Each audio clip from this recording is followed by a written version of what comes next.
Hello मेरे प्यारे दोस्तों, कैसे हैं आप सभी लोग।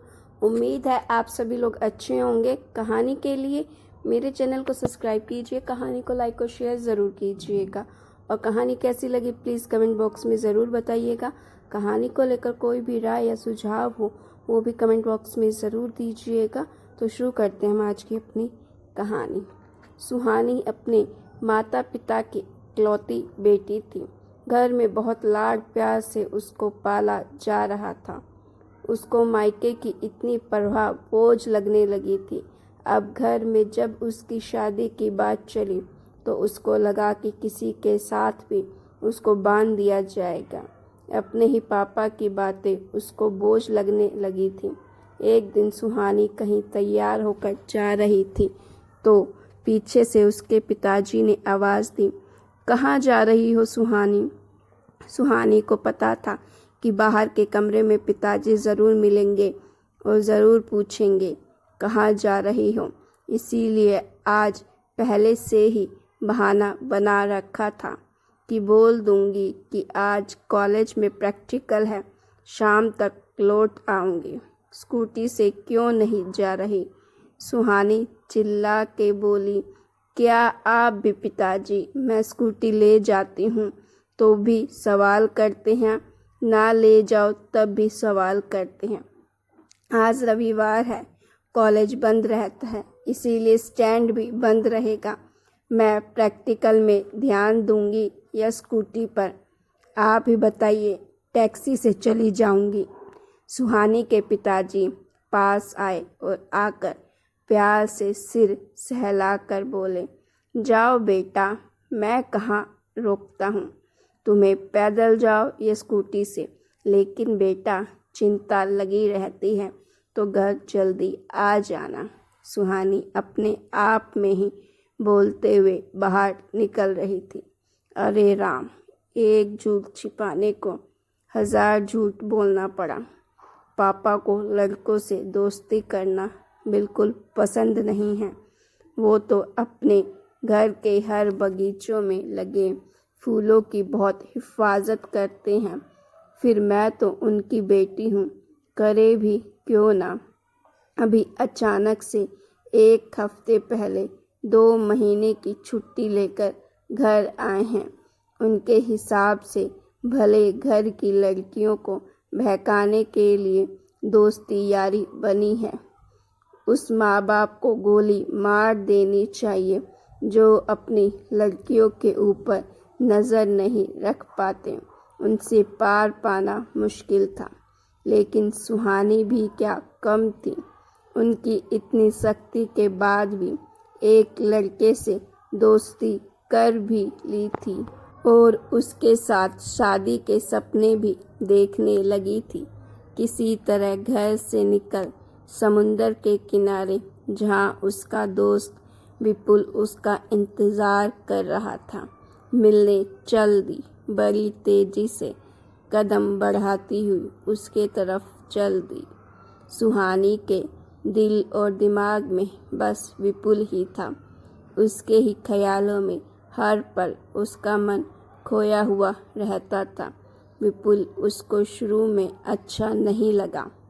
पहले दिन जब उसने अपनी गाड़ी उसकी स्कूटी से टकराई थी, तब मारे गुस्से के चप्पल से उसे पीट दिया था। वहाँ खड़े कुछ और लोगों ने भी उसको और ज़्यादा पीट दिया था। अगले दिन उस स्थान पर पहुँचते ही सारी घटना सुहानी की आंखों के सामने आ गई। गुस्से से पागल होकर वह आज कॉलेज गई थी।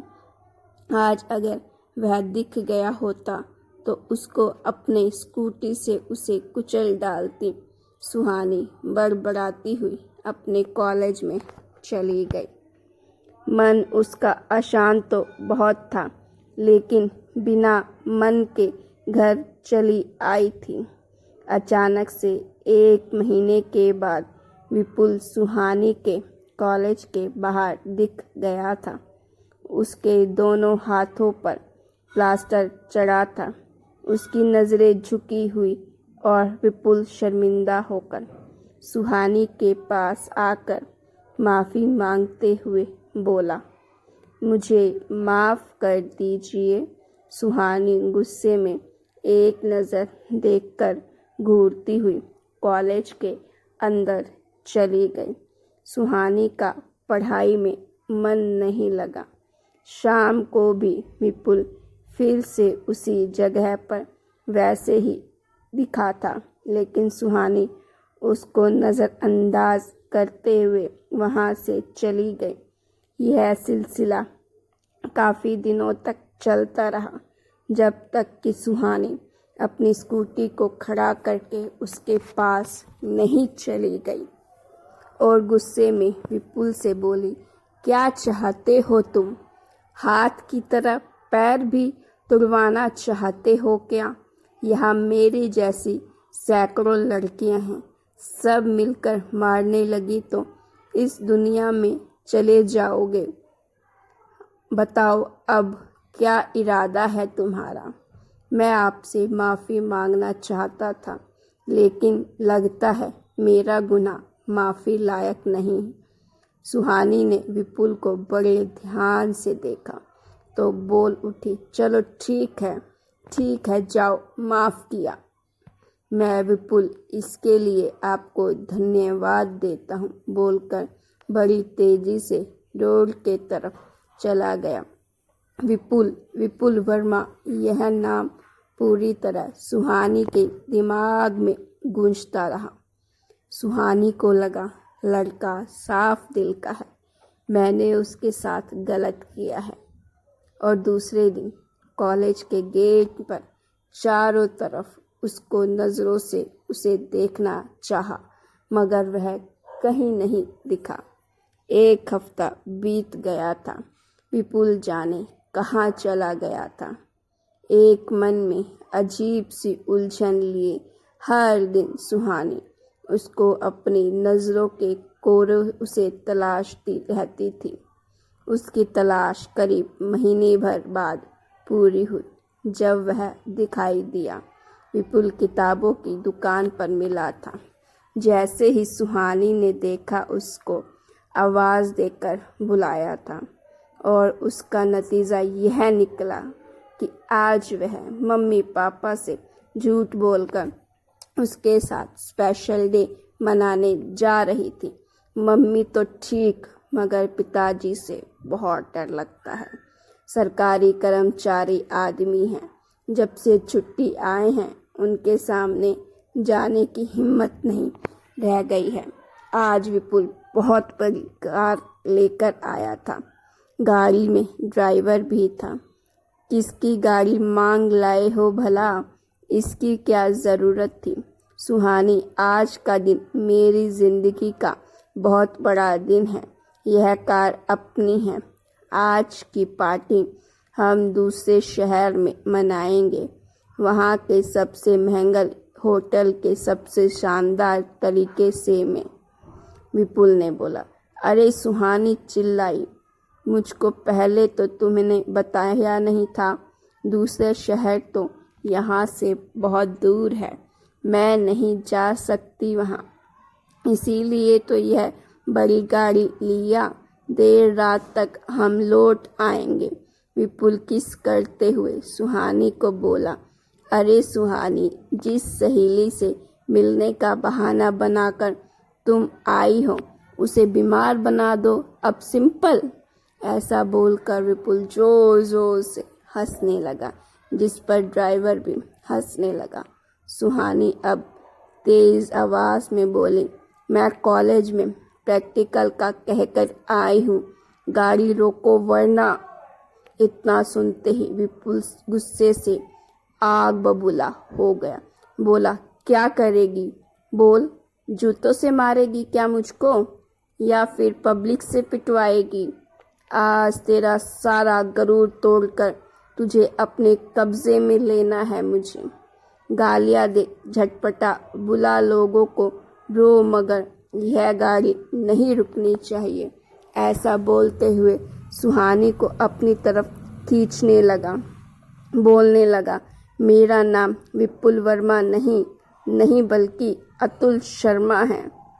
सुहानी खुद को बचाने लगी तो विपुल ने उसको खींचते हुए बोला, चलती गाड़ी से कूदना मना है, फाटक नहीं खुल सकता। यह सब देख सुहानी को अपने घर और माता पिता की याद आई।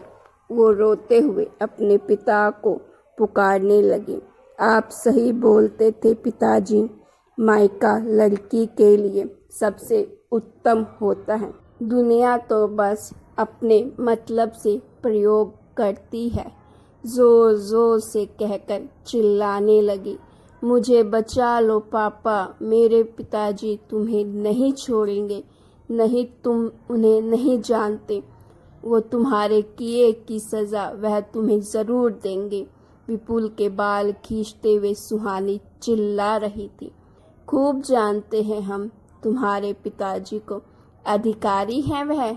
और सुन लो, यह तुम उन्हीं के किए का फल भुगतने जा रही हो।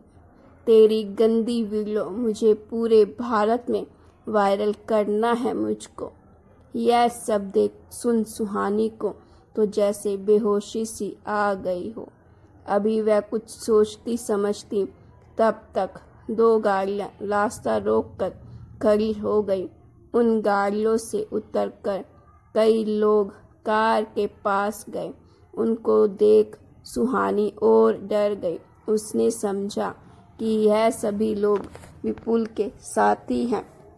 लेकिन जब विपुल ने उनसे पूछा, तुम लोग कौन हो, मेरा रास्ता रोककर क्यों खड़े हो, पहले तुम सब बाहर निकलो, हमें गाड़ी चेक करनी है। उन लोगों ने कहा, हम शरीफ लोग हैं, यह बहन है हमारी, इसकी तबीयत खराब है, इसे अस्पताल ले जा रहे हैं। वैसे मामला क्या है, कौन है आप लोग? विपुल डरते हुए बोल रहा था, हम नारकोटिक्स विभाग से हैं। हमें सूचना मिली है कि किसी कार से ड्रग्स की बहुत बड़ी खेप जा रही है। मरीज को अंदर रहने दो, तुम दोनों बाहर आकर गाड़ी चेक करने में हमारा सहयोग करो।